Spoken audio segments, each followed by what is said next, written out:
అందరికీ నమస్తే అండి. ఇటీవల తమిళనాడు పుణ్యక్షేత్రాల యొక్క దర్శనానికి వెళ్ళడం జరిగింది. ఇక్కడ మీరు చూస్తున్నటువంటి గోపురం చిదంబర క్షేత్రం యొక్క గోపురం అది. ఇది ప్రవేశ గోపురం. చాలా బాగుంటుంది. ఇది ఒకటే కాదు, తమిళనాడులో ఉన్నటువంటి పెద్ద పెద్ద క్షేత్రాలు ఏవైతే ఉన్నాయో, శ్రీరంగం కావచ్చు, అరుణాచలం కావచ్చు, రామేశ్వరం కావచ్చు, అన్ని గోపురాలు కూడా ఈ విధంగానే పెద్దగా దర్శనమిస్తాయి. చక్కటి కళారూపాలు ఉంటాయి. ప్రవేశించిన తర్వాత లోపట ఈ విధంగా ప్రాంగణం అంతా మనకు కనబడుతూ ఉంటుంది. అందరు కూడా వెళ్తున్నారు చూడండి, అటు ప్రవేశ ద్వారం అది. ఈ విధంగా ఈ ప్రాంగణంలో 4 గోపురాలు ఉంటాయి, 4 వైపులా కోనేరు కూడా ఉంటుంది. అయితే ఈ యొక్క చిదంబరం గురించి చాలా చాలా ఆసక్తికరమైన విషయాలు ఉన్నాయి. అందులో ఒకటి, సైన్స్ ప్రకారం చూసినప్పుడు ఈ భూమి ఒక అయస్కాంత క్షేత్రము.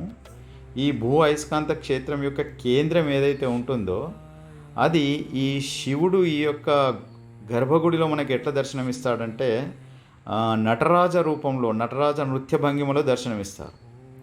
ఆ భంగిమలో ఆయన కుడికాలు యొక్క బొటనవేలు ఏదైతే ఉంటుందో ఆ బొటనవేలి దగ్గర ఈ యొక్క భూమండలం యొక్క అయస్కాంత క్షేత్రం యొక్క కేంద్రం అక్కడ ఉంటుందట.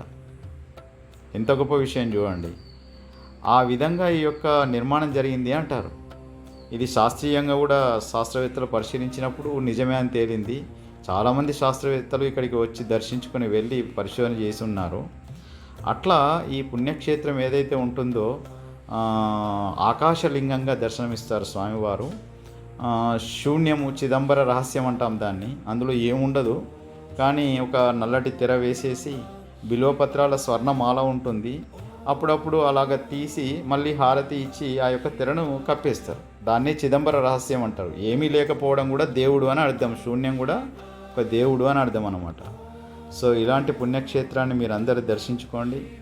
చాలా మహిమాన్వితమైనటువంటి పుణ్యక్షేత్రము. చూడండి, అక్కడ కోనేరు కూడా చాలా బాగుంటుంది.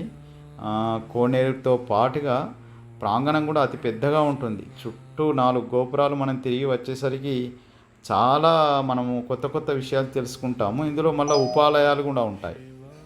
లోపల మళ్ళీ చిన్న చిన్న గుళ్ళు ఉంటాయి, వాటి దర్శనం కూడా మనకు కలుగుతుంది. కాబట్టి ఇంత అద్భుతమైనటువంటి చిదంబర క్షేత్రం ఏదైతే ఉన్నదో మనందరము దర్శించి తీరాల్సినటువంటి క్షేత్రం.